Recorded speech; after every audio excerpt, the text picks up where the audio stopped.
I click the remote, and my next wildlife photo brings ahs from the audience. It's a good photo of the cutest kit, or baby fox, ever. I turn away from the screen to face the Ambler High School Outdoor Club. The 20 students are all older and way cooler than the kids at my middle school. This classroom is bigger than any we have there. Even the AV equipment here is amazing. They have a projector system that hooks right up to my computer, and it was super easy to figure out how to use. So the flip-flops in my stomach aren't over the unfamiliar equipment, but the unfamiliar audience. I didn't expect to be so nervous. My older brother Sage went here for 4 years. Plus, the high school is just on the other side of the parking lot from the middle school, so I'm familiar with the building. But today, it seems like a whole different world. I gave this presentation just last week to my middle school's environmental club.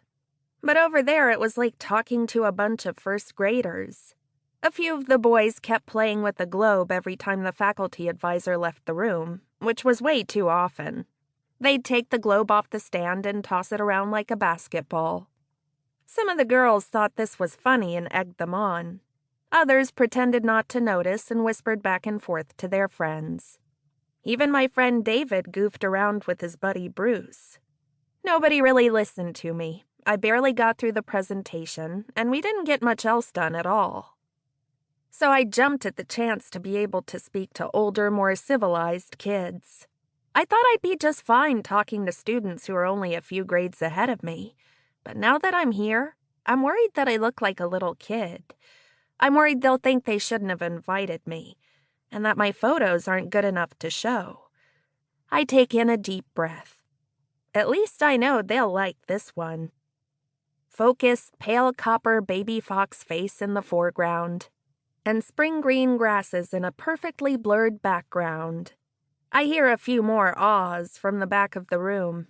If they like this one, wait until they see the next one. I click. Cheers and claps erupt. This photo is one of my best. I used to take pictures on my phone's camera, but one day my dad told me I had a good eye and surprised me with a real camera.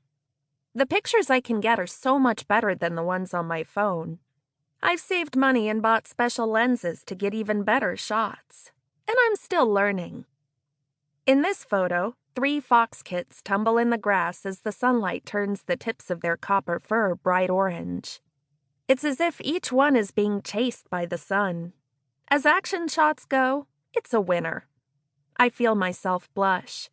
I don't want to seem too full of myself, but everyone wants to talk about this shot. Brenna, did you just sit out there all day to get that picture? Like, did you know they were going to play like that? A boy in front asks. Before I can answer him, the girl beside him asks, "Yeah, were you lucky, or are the kits that comfortable around you?" I think a moment. "A little of both," I begin.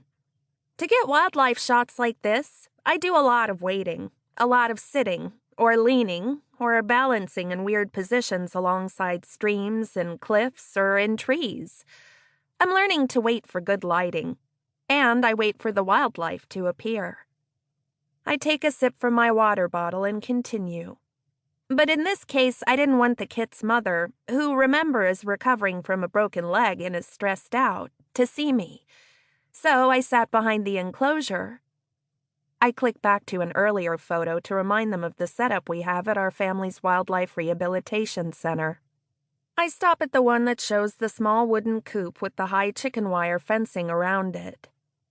When I'm sitting behind the coop, the mother can't see me, but she can keep an eye on her kits.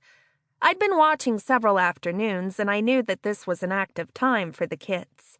I had clipped some fencing to stick my camera lens through. I didn't want the chicken wire in the shot. I paid attention to the sunlight, and I was ready when the sun was at this fantastic angle to really light up those kits. So yes, to answer your question, it was both. Lucky that they were out tumbling in the clear late afternoon. But I had already put in plenty of time paying attention to the sun and to where the kits like to play. So I was ready to get lucky. Does that make sense?